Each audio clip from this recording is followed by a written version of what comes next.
Well, I'm happy to have a chance to engage the students with the What Works MOOC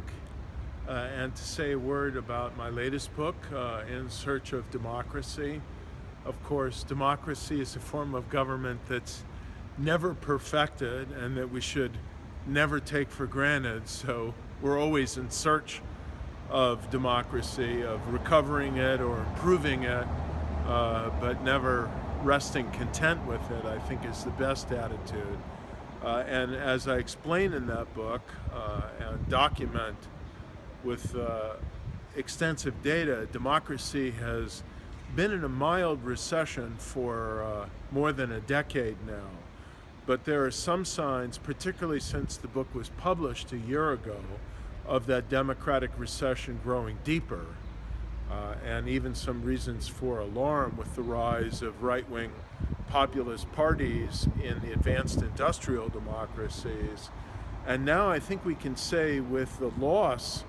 of democracy in the first member of the European Union to retreat back from democracy, namely Hungary, this is a very dangerous time for democracy,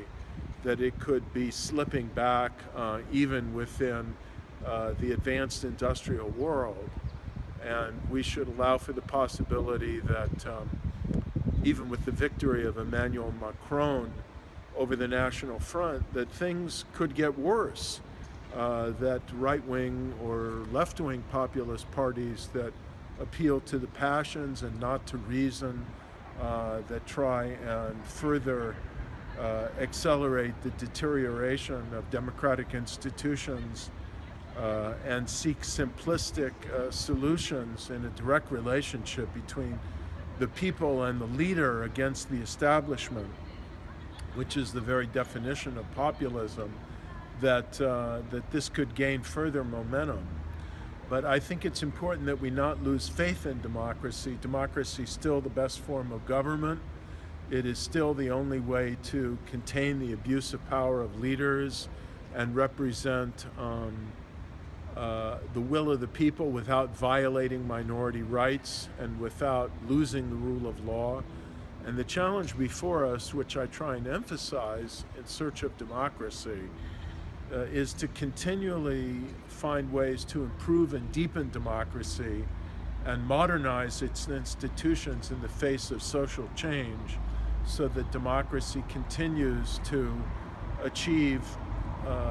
not only the majoritarian element of responsiveness to popular will,